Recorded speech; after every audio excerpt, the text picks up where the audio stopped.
শরীয়তপুর সদর হাসপাতালে শিশু ওয়ার্ডে শয্যার সংকট চলছে। এখানে শয্যার তুলনায় 10 গুণ বেশি রোগী ভর্তি আছে। ফলে অসুস্থ শিশুদের ওয়ার্ডের বাইরের মেঝেতে, করিডোরে ও সিঁড়ির কাছে রেখে চিকিৎসা দেওয়া হচ্ছে। এতে শিশুরা নানা ধরনের সংক্রামক রোগে আক্রান্ত হওয়ার ঝুঁকিতে পড়ছে।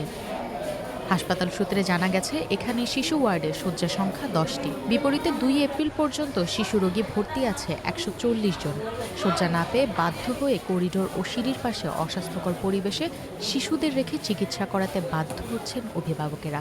এতগুলা মানুষের ওয়াশরুম, বাথরুম, পাঁচটা ওয়াশরুম, 5টা বাথরুম, 5টা বাথরুমের ভিতরে 2টা বাথরুম কোনো রকম আছে, আর 3টা বাথরুম একেবারে বন্ধ। দুদিন যাবত আসছি, আমি সিট পাইনি এখনো। আর আমি ডাক্তারকে বলছিলাম যে সিট দেবেন কেন সিস্টারে, আমার সিট দেয় না আমাকে। আমি এখন আমার বাচ্চা নিয়ে আমি অনেক দুর্ভোগিতে আছি। শরীয়তপুর সদর হাসপাতালে প্রতিদিন অন্তত 1,500 রোগীকে চিকিৎসা দেওয়া হয়। এর মধ্যে অনেক শিশু রোগীও থাকে। তাদের মধ্যে অনেককে হাসপাতালে ভর্তি করা হয়। কিছু রোগ আছে, যেমন এখন সিজনাল কিছু ভাইরাল অসুখ আছে, যেগুলোর মধ্যে খুব সহজেই হাঁচি, কাশি, সর্দি এগুলো ছড়ায় যাচ্ছে, মানে ক্লোজ কন্ট্যাক্টের মাধ্যমে।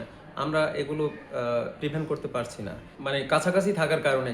কাছাকাছি মানে আমাদেরকে যেহেতু অতিরিক্ত পেশেন্ট, এদেরকে আমাদের একটা বিছানায় একাধিক পেশেন্ট রাখা লাগছে। শরীয়তপুর সদর হাসপাতালে বর্তমানে 100 শয্যার কার্যক্রম চলছে। 5 বছর আগে হাসপাতালটির 250 শয্যার প্রশাসনিক অনুমোদন দেওয়া হয়। 250 শয্যার জনবল ও কার্যক্রম চালু করা গেলে রোগীদের ভোগান্তি কমে আসবে বলে জানালেন এই চিকিৎসক। যেটা মনে হয় যে এর থেকে উত্তরণের উপায় আছে, যে আমাদের হসপিটালটা কিন্তু প্রস্তাবিত 250 বেডের হসপিটাল। এর পাশেই দেখবেন একটা নতুন বিল্ডিং এর কাজ প্রায় মানে এটা সমাপ্ত হয়নি এখন। এটা শুনে আমার এখানে আসার আগে থেকে আমি শুনেছি যে এটা মানে আমাদের হস্তান্তর করার কথা ছিল, কিন্তু এটা হস্তান্তর করা হয়নি। যদি ওই হসপিটালটা, নতুন হসপিটালটা চালু হতো, তাহলে হয়তো কিছু পেশেন্ট ওইখানে শিফট করা যেত। 2 এপ্রিল হাসপাতালটিতে 442 জন রোগী ভর্তি ছিলেন। প্রতিদিন অন্তত 1,500 রোগী হাসপাতালের বহির্বিভাগে চিকিৎসা নেন।